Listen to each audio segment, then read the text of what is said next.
Okay, thank you. Where am I? Over. Thank you. Well, thank you. This is a delight. I just flew in from Silicon Valley this morning, where it's like a dude fest. So this is really great to have two women on stage talk about technology, trust me. And also, in a lot of ways, I live in San Francisco, so this is like I had to do it because this is like the gay man's dream, talking to you two together. But I just need like Lady Gaga, Barbara, and possibly Liza, and it would just be over. As a gay man myself. So anyway, to get started, we're going to talk. We had a little conversation before this about where things are going in digital, and I just want to say both of these people are sort of real pioneers in the digital space. And I'm just, Ariana started her blog. A lot of people made fun of it when it initially started, and she kept persevering and is now really changing the way online content is delivered. And Martha, for those who don't know, it is actually a closet geek. I ran into Martha 10 years ago at the Consumer Electronics Show, the only other woman I saw in the place, and all of us, me and all the dudes, were like, what is Martha Stewart doing here? She doesn't belong, she's at a party for Bill Gates, and she's been involved in the digital space for far longer than people realize.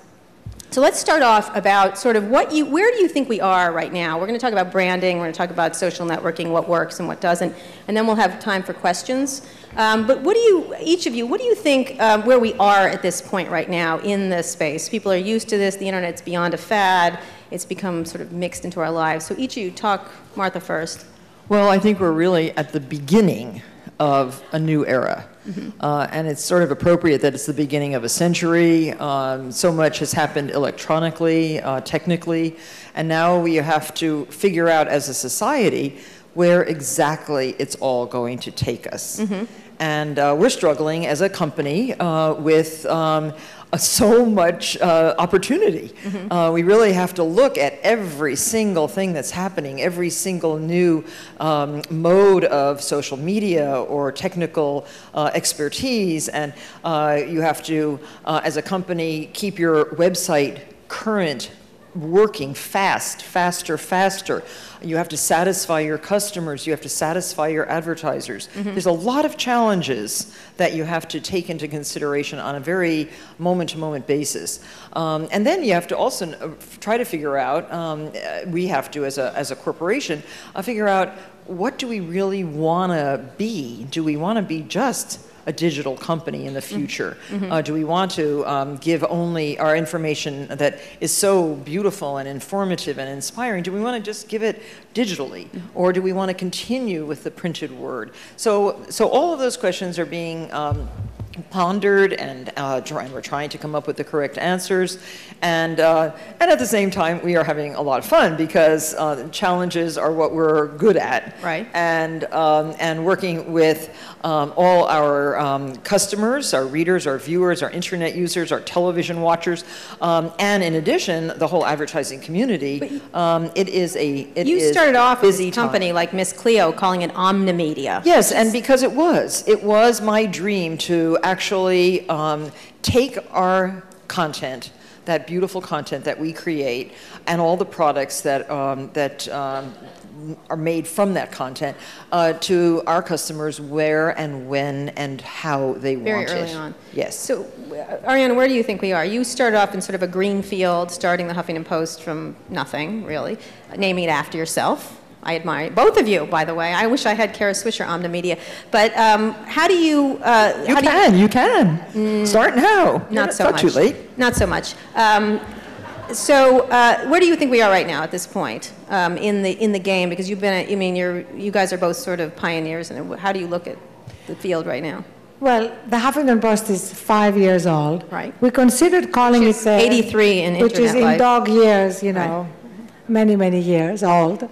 And we considered calling it the Stasinopoulos Post, which was my maiden name, but it doesn't seem somehow as good as it. My ex-husband, I think, wants some reward for giving me that name that I held on to. So when we started and going on, you should have signed a prenup. Let's just say. I should have signed a prenup. And going on, not just for HuffPost, but for everyone. For me, the key is how do we continue advancing, experimenting, while staying true to the core values of the brand. because that is essential. It's really a little bit like the Greek philosopher Archimedes said, you know, give me a point to stand on and I can move the world. Okay. So when we lose that center, that's when the problems begin. So for us at HuffPost, from the beginning, the core of HuffPost has been three things: delivering news with our own attitude and our own voice 24/7, opinion, both from our own reporters and editors and from our 6,000 now bloggers, and community. Last month alone, we had almost 3 million comments, and our community is a growing part of what we're doing. We are engaging with them in multiple ways through social news, which is our partnership with Facebook, through our Twitter editions, which are now all over our 20 different verticals, including food and style and books and college. And also through our citizen journalism projects. You know, in the last election, we launched Off the Bus and mentored and worked with 13,000 journalists, one of whom especially ended up breaking 2 big stories during the campaign, Mayhill Fowler. Right. Now we launched a project called our Eyewitness Project, where we actually telling stories of the economic crisis that are just doing it around the country. So you have millions of comments, probably 2 million of which are Glenn Beck, that idiot, from your group of people. But actually, you know, let me correct that. Not at all. Because but because our comments are pre-moderated. Right. We have about 30 common moderators, as well as our own community increasingly involved in moderating. It means that trolls are not part of our commenting. Right. And ad hominem attacks are not allowed. So people can actually have a civil discussion. They can disagree with each other, but they are not calling each other names. Right. So it's Glenn Beck, I don't like you. So, so let's talk about where media is today, where you think it's going, because it's obviously in a tumult with newspapers sort of declining, magazines trying to figure out what to do. You're sitting there with your iPad on your lap there. Martha's a huge iPad fan. What's on your iPad? Tweeting at the same time. She's tweeting. She's multitasking over here. I was trying to tweet, but Twitter is having an error. What a shock. Where do you look? Twitter, where are you? Where do you look at the state of media and the way people brand themselves now? Now, you two are brands in and of yourself, but how that is changing, how trusted sources, where brands can like locate themselves next to it, because it's right now very noisy. It still remains sort of a very noisy blogosphere. There's a lot going on. There's a lot of tumult. How do you look at how brand people should look at this? Well, I feel very fortunate having started the magazine, our first big product, Martha Stewart Living, 20 years ago this year. So I've had the best 20 years. Thank you. And it's been an amazing 20 years because we have built an audience of avid customers, avid readers, and they have been so loyal and growing all the time, and it's been a fantastic 20 years. But I'm also very envious of the companies that are starting now, which are starting like an Etsy. This is the bloggers and the crafters blog and crafters site where it's just phenomenal. They don't have a magazine. They're just all internet, and it's so clean and good and sensible. And I wish, oh gosh, I wish I have that too.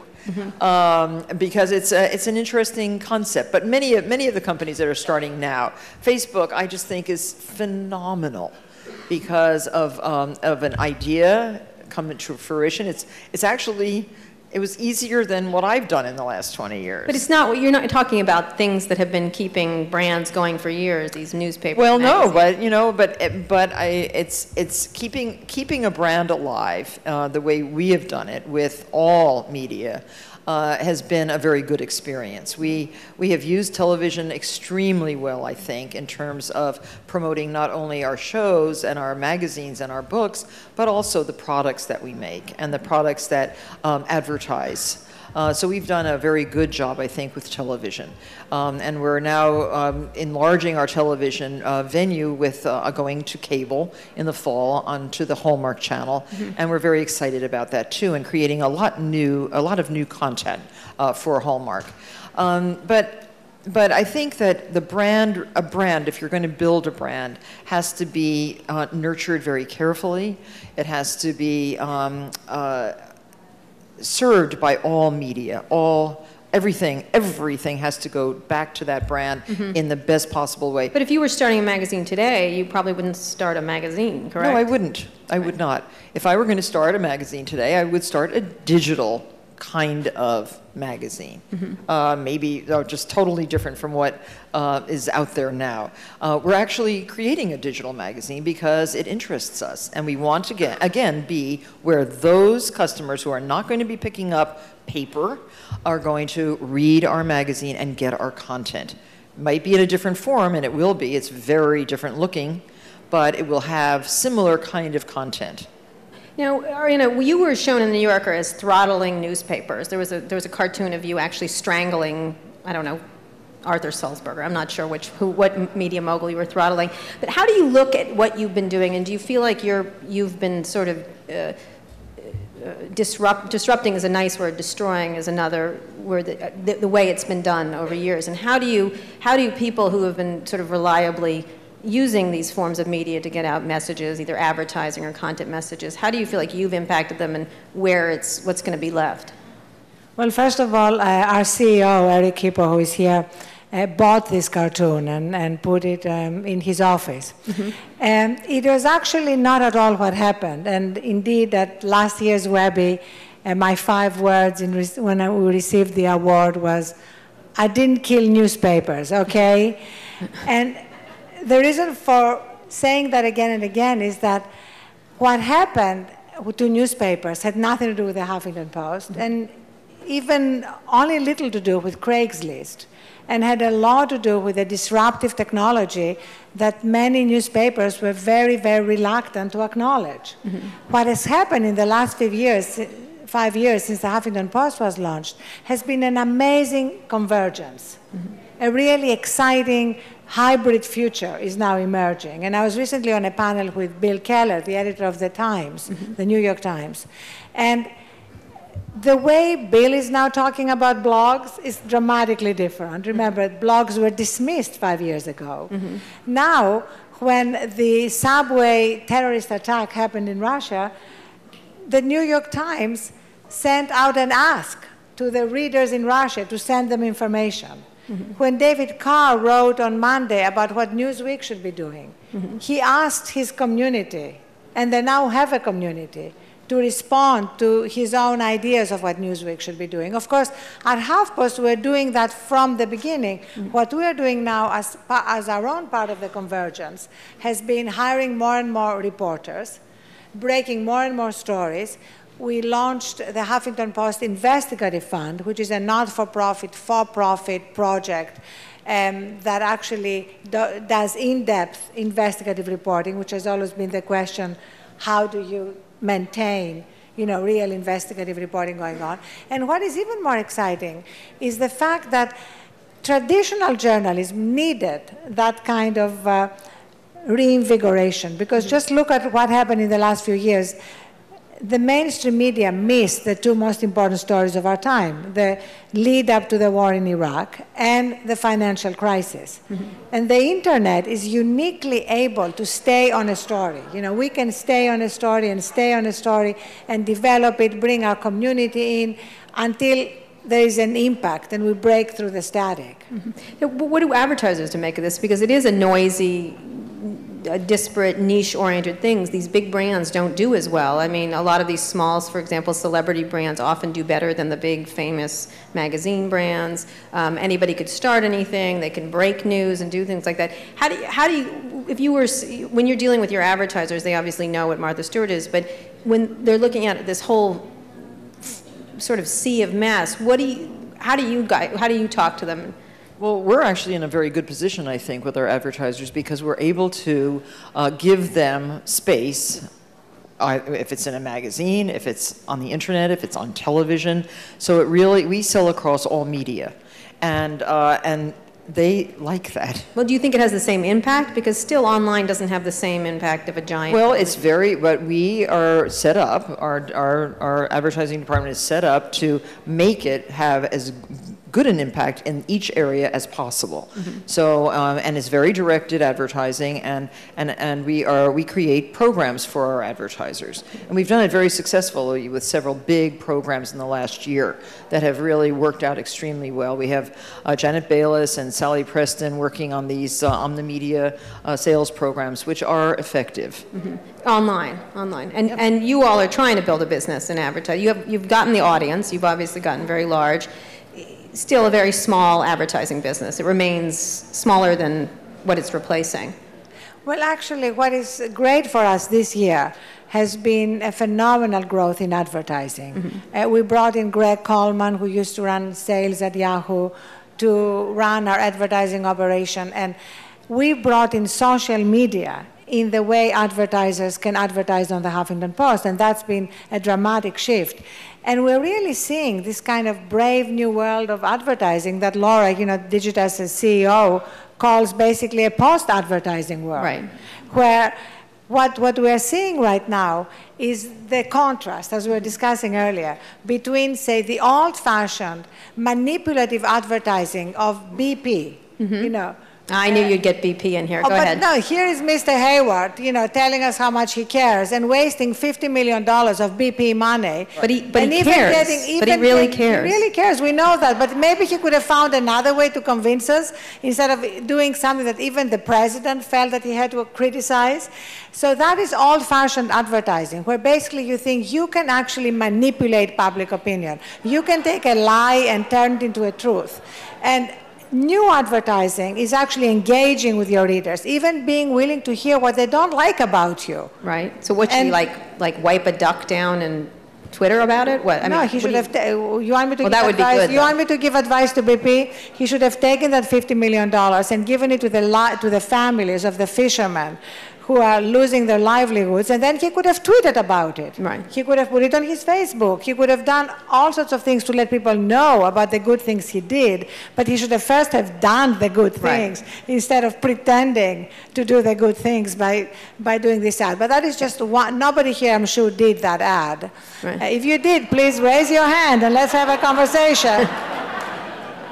But the larger point I'm making is that this era is over. And may I quote another Greek philosopher? Go right ahead. I promise to quote 3 by the time we're over. Okay, because we really can't stop you, can we? The second, no, you can't. Okay. The second Greek philosopher I want to quote is Heraclitus, who said, you cannot enter into the same river twice. Okay. This means that certain things have gone. So that form of advertising is gone. Right. So for us, you can have sponsored tweets. As long as it's transparent, what you're doing, it's not a problem. You can actually be true to the church and state divisions and still allow advertisers to really directly engage with your readers and engage with your audience. That's what we're doing across all our sections. And HuffPost now is an internet newspaper in the full sense of the word, in that only a quarter of our traffic now comes from politics. Right. Which means that people can come to us because of comedy or because of impact, which is another way in which our readers engage. Impact is our section where readers can give back. Right. So every news item has an action item attached to it. So, for example, yesterday we engaged thousands of our readers in discussions and actions around what they should do or want to do in the Gulf. Right. So that, for me, is also the future. So you're talking about actually having a real relationship with either an advertiser or content. How do you look at what's changed in advertising? Before, you'd get these big, pretty ads that you put next to your big, pretty pictures, and it was pretty straightforward. How do you look at that now? And does that continue, or do you have to do something that's much more engaging, results-oriented? Well, again, having lots of different platforms enables us to say, if I do a Twitter, a tweet. If I Twitter, I can then, and we'll interact with with the respondents, and we can show that to advertisers, and advertisers can utilize the information that we've garnered and direct a new ad to those people. We can do a lot with the social media. My blog, we have I think 7 blogs now on marthastewart.com. My blog alone gets hundreds of thousands of page views a day. We try to put up a lot of beautiful, informative pictures, many of which I take myself, but it really does engage the reader. No, you asked people for questions for me. Thanks. Oh yeah, a lot, and right prior to our discussion today, we had someone from Kraft in the room, and somebody said, "Well, do you use mayo or Miracle Whip?" One is made by Hellmann's and one is made by Kraft. So I tweeted. I've had I asked him to count how many. Yeah, still counting. Hundreds and hundreds of answers already. About mayonnaise. Yeah, well, do you use mayo or do you use Miracle Whip? And why? Okay. And this is a very good way to do a survey. Right. It's free. It's very informative. It's quite amusing. And it could help advertisers very well. And I do this a lot with companies that I go to visit. You did it with these questions. You were trying to take control of the interview, which is a shock. Sorry. I also. But why don't you say? What did they ask? I saw a lot where like ask her favorite recipes. Which yesterday, really yesterday I asked the question: what should Kara Swisher ask Ariana and Martha? Let me just say, I just interviewed Steve Jobs, and he never tried to interject. The world's most fascist, controlling man never tried to interject. But go ahead, Martha. Well, they came back with hundreds and hundreds. Give me one. Oh my gosh. That I should ask. Let's see. We tried to check. No recipe. Here's one. Where do you see social media 10 years from now? That's a good question.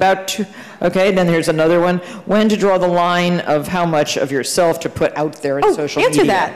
When do you draw the line? Do you ever draw the line? Oh, of course. Well, such as. Give me an example. Well, I don't put up very, very, very personal things. Right. I mean, no matter, I would never say I'm depressed. Okay. Okay, unless you just did. Unless I'm talking about something like what's going on in the Gulf. Right. Okay, that is depressing to me.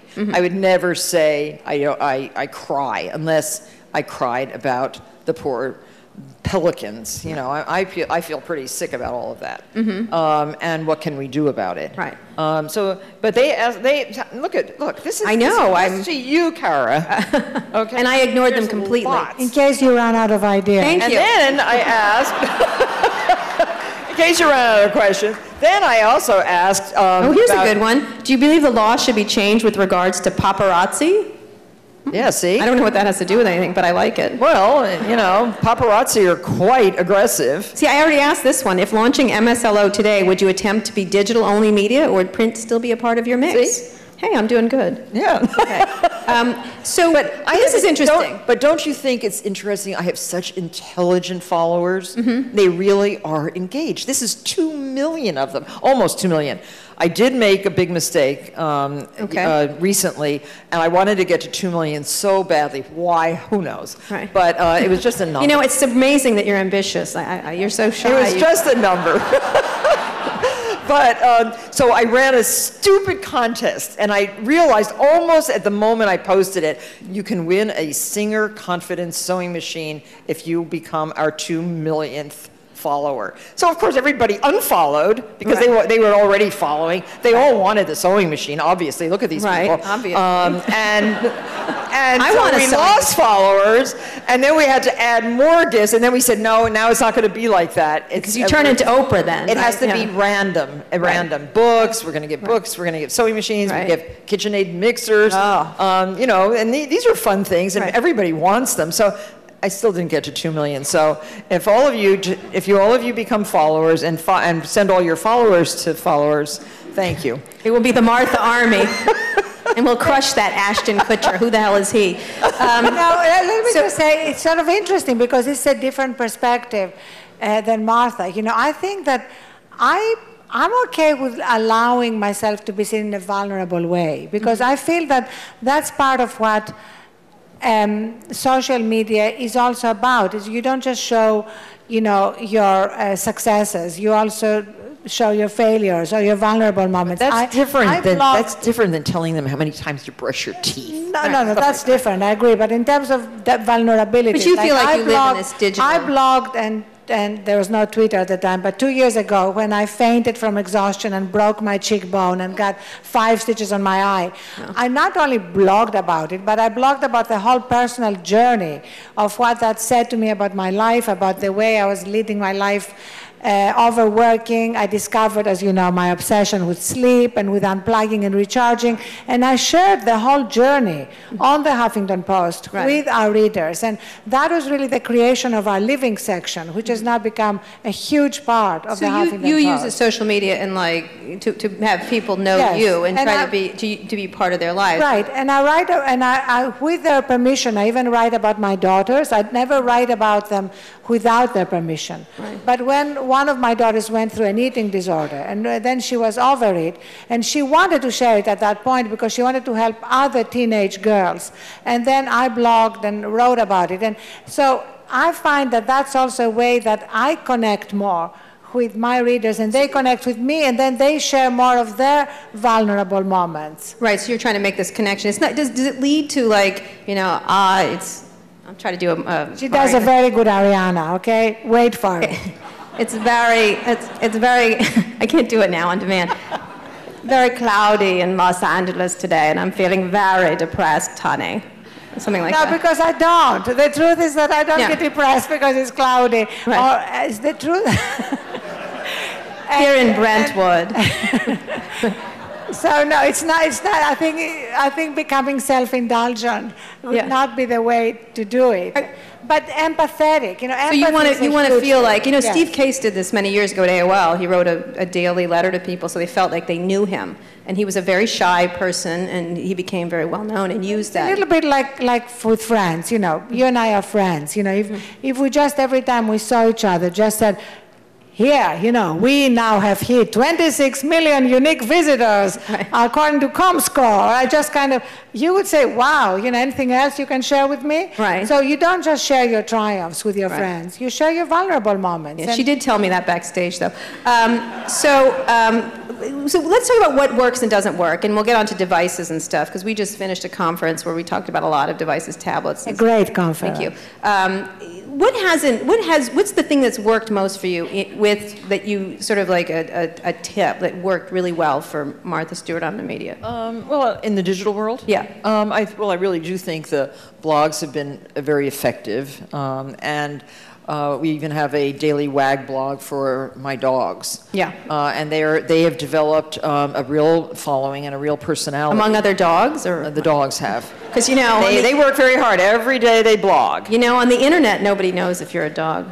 Well, dogs answer them, and they send their pictures in. Okay. Yeah, so they are blogging. Dogs are blogging. But that has led to... And then you went to Purina immediately. That has led to a very nice relationship with Purina. I thought so. You're going to be seeing some wonderful webisodes soon. And it's led to a very big establishment of a business with PetSmart. Mm-hmm. And the Martha Stewart brand will be at PetSmart for dogs and cats soon to follow. Come July. Mm-hmm. So you'll be seeing a lot about pets, but again, it's a nice way to start a business. This we started backwards. Mm-hmm. Rather than starting with the product, we started with a blog. I see. And the dogs, well, their dogs are, you know, semi-exhausted, but but effective. Your poor dogs. They love it. They love it. As you know, because you speak to them. So that's worked very well, and that's a nice progression to see, and that's all happened within 1 year. Right. And we're working now with the Home Depot, and the Home Depot really had no Twitter account when we started. They have now started to Twitter because I said it was a good thing, and they have started that. Did you say exactly that to them? Well, yeah, that they should be, because it's an instantaneous way for their customers to react to something. Right. And they are listening. They have someone in the department now, and it's very good for a gigantic company like that. And that's another way for me to inform our followers that we are at the Home Depot, and we have amazing products there. Right. So that works very well, So it's like too. a virtuous circle. What hasn't worked so virtuously for you? Well, that contest didn't work very well. Contest, right. And originally, we were very early adopters of using the internet to sell products. So we started a fantastic catalog called the Martha by Mail. And anybody here know Martha by Mail, our beautiful catalog? And people still want it back again. But we were not experts in inventory control or in distribution. And we just finally had to shut down that part, the commerce part of our site. We've now reestablishing it slowly, but we were not an Amazon powerhouse. We just didn't have the funds to build that. Right. And yet it was a good idea, and it was perfect, and it would have been great. But we just didn't know what we were doing. I see. Okay. Other than that, Mrs. Lincoln, Ariana, what's worked and what hasn't worked? Well, let's start with what hasn't worked. Actually, on the personal level, what hasn't worked for me was cooking my favorite Greek sweet on Martha's show. Right. Okay. First of all, because I never cook. So this comes as a shock to me. So I actually cooked it is my favorite Greek sweet. It's called melomakarona. It's made with fantastic raw Greek honey and walnuts. And I cooked it for the first time in my life on national television. So the recipe was good, Ariana. Your mother knew what she was doing. It was my mother's recipe. And that's where I recognized Martha's magic, because she was amazing. The other thing, the audience knew just what a disaster I was, because she just kept guiding me and smiling. Okay, this is a delightful story, but it has nothing to do with digital. I know, but it's personal. Excuse me, did you like that story? Yeah, okay. It's personal. Okay, tell her. You see, that's the point. It's not all about digital. It's also about the personal and the digital. Okay. So now on to the cannot digital. cook. So on the Huffington Post, I think the mistake we've made is really the way we have talked about our bloggers. And the distinction between the people we pay, we now have about 130 people on our payroll, editors, reporters, advertising, technology. So the distinction between the people we pay to write or to edit and the people... Which has been controversial. Yes, and the people we don't pay who are our bloggers. Now, for me, this is an incredibly clear distinction, but I don't think we did a very good job at explaining the distinction. So can I try again? Sure, please go ahead. Thank you. So... but nothing about nuts and honey, but go ahead. So anybody, we love, I, as you know, invite everyone interesting to blog. Yes. Like if I'm sitting next to anyone and they say anything interesting, my immediate reaction is, will you blog about that? Right. She does too. And my daughter has done a T-shirt for me, says, will you blog about that? Right. So that for me means that you have an interesting thought and we'd like to share it with our readers. So we are giving you a platform where you're going to get millions of readers to read your thought. We're going to provide the technology, we're going to provide the moderation so that you're going to be in a civil environment and you're not going to have attacks on you because of what you're saying. But we're not going to pay you because that's not really what the exchange is. You don't have to do it.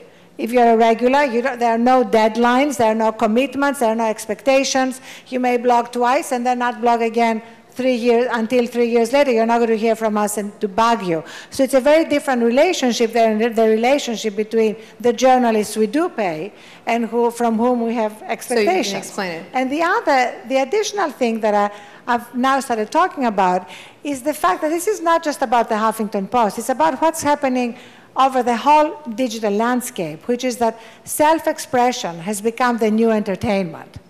And if people don't get that, they don't get why are people editing Wikipedia entries for free? I have no idea. That's precisely the point, because I think it's a bunch of white dudes at their house that they live with their mother. But there are people for whom this is their entertainment. Why are people updating their Facebook entries for free? Why are people blogging for free? Not just on the Huffington Post, but all over the landscape.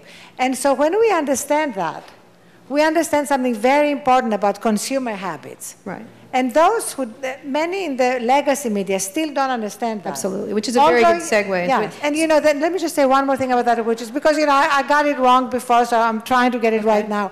And so the final thing I want to say is that nobody asked the question, why do people consider it entertaining to watch television, bad television often, for 7 hours on end, sitting on their couch, and they're not being paid for that. Right. Did you ever hear that question asked? No. So that's really the point. That's how we need to redirect our thinking. Right, so about self-expression. So how do you define this? We're going to get to some audience questions. How do you define this idea of, very briefly, fandemonium? I don't even understand what it means, but I like the word. It sounds cool. I don't know what fandemonium is. Really? I guess I wasn't listening when somebody tried to explain to me. Okay. Well, it's a Greek word, guys. It's a Greek word. Oh, the Greeks. They're doing so well in their economy. Anyway, let's talk very... a little bit of Latin thrown in. I like Greece. Descriptive. Yes. Let's, before we get to questions, devices very quickly. What are the most important, either trend or device or something you think is critically important right now? And then we'll get to some questions. Well, that people should be paying attention to in advertising. The clearest screen with the most capabilities, like the iPad, but I'm a little upset about the iPad that I can't take pictures with it. You will be able to. I want to. Okay. And I also would like it to be, I'd like to have this one to carry. And this is a good size. I like this to carry. And I want a big one in every room. Okay. So that I can just it's going to be my TV, my computer, it's going to be everything. And that's what's going to happen. It's going to be one device that works really well, and everything's going to work. And that's it. Anything else? No. Do you want a time machine? No. Nope. Okay. What about you? What do you think is important? I'll tell you what I want. I want an instant fact checker. Okay. So that when people on TV, whether it's newsmakers, or last Sunday I was on This Week with Liz Cheney, and I said something about Halliburton defrauding the American taxpayer, and she said, no, they didn't. And I said, yes, they did. And I said, PolitiFact will check it out. Now, PolitiFact is a service that does that checks what people say on TV or in print. Now, but I would have loved to have a device. If there's anybody here who can make it, you need Jocelyn. Fantastic. I have Jocelyn. But, some that would come up... She sits with me, like when I do my radio programs. But, some that would come up immediately, like a bubble, that would have come up over Liz Cheney's head and given you the facts. This is not a matter of opinion. You can't fact check people's opinion, but there are facts, for heaven's sake. Right. And we don't all... But not all facts are accurate. No, but facts are accurate. Opinion may not be. They're not. Look at my Wikipedia page. It's full of inaccuracies. It's not I can't fix it. Right. Yes, you okay. can. All right, ladies. We'll work that out. We'll work that out. Liz Cheney, your Wikipedia page. We'll work on it. But I'm talking about a device right now, not an instant bubble making. Not a dream. You talked about a time machine. Okay, all right. We have one of those. But what device do you think is critically important going on right now? The iPad. Obviously the iPad, it goes without saying. The elements that you were showing us earlier, where you can actually use it instead of your textbook. Right. But we need to be careful about the instead of, because we always think that something is going to replace something else, and very often it doesn't replace that something else. I don't think that the iPad or the Element or the Kindle or anything is going to replace the book, for example. And there is no reason why we should be thinking of replacing the book. When I go to bed at night, I read a book. Right. And I feel that I don't want to read a Kindle. I don't want to read on my iPad because I don't want a screen. I want to disengage from screens. So I highly recommend when you go to bed, pick up a book. Or a man, or a woman, whatever, but not a screen. Or a digital man or woman, which is coming next from Not a digital man or a woman, not at all. Right. That's what Kara says. I don't say that. Okay. All right. On that note, let's have some questions from the audience. I'm going to have a Twitter question, but is there a question from the audience first, very briefly? Come on. No questions for these two incredibly intelligent ladies? All right. We'll get one from Twitter. What advice do you have for Digitas interns who are getting a taste of the advertising industry in the post-advertising world? I'm not sure what that means. Why Digitas? Actually, one of the Digitas interns happens to be my oldest daughter's boyfriend. So, hi, Ben. Okay. All right. I don't know if you asked that question, but... do you think it's a post-advertising world? I don't. Why don't you think that? Because I think advertisers have the greatest opportunity to start, if you want to call it hawking your wares, but selling your products on the iPad or on Whatever the computer, wherever, because you can go so in depth. You can compare your product to other products. You can give consumer report about your products. You just can go deeper and deeper and deeper into a product. If people are really interested in your product, they're going to want that information, and they can get it so quickly. So it's not a post-ad. I think it is an amazing opportunity for advertisers right now, and they should be developing just an amazing creative platform. Are they doing that? They're starting. Yes, I think they are starting, and I think they realize that it's come so fast. And I envy all the great cinematographers and producers out there who are going to start getting some good work again. I think it's going to be great in these places. What about you? How do you look at the advertising market right now? Has it risen to the occasion? Because my feeling is that they've let the techies run this too much, and as you know, techies are dysfunctional. Love techies. Socially awkward would be a kind way of saying it. Not all. But they're not creative, and a lot of the technology is taken over where creativity could help it. I think personally. Well, first of all, I think that's a little bit of a stereotype. I know that. But I'm saying as advertising. We have very creative techie people at the Huffington Post. I want to introduce them to you one day. Okay. No, but I'm talking about advertising. But beyond that, I think that this is actually a real turning point in advertising online. I think there is, even over the last year, the way advertising is now breaking through to be part of the conversation, and the way advertisers and their clients are understanding that it can't be the old way, that it has to be transparent, it has to be authentic. You can't just write a blog the way you wrote a press release. You remember when advertisers started using blogging? Yes. It was really a nightmare because they thought they could just do it the old-fashioned way, and now they're beginning to learn that it has to still carry the tone and the voice of the person blogging. And what about, how do you look at how advertising is handling this transition? Well, as I said, I think they have the opportunity now to make a very big difference to their customers.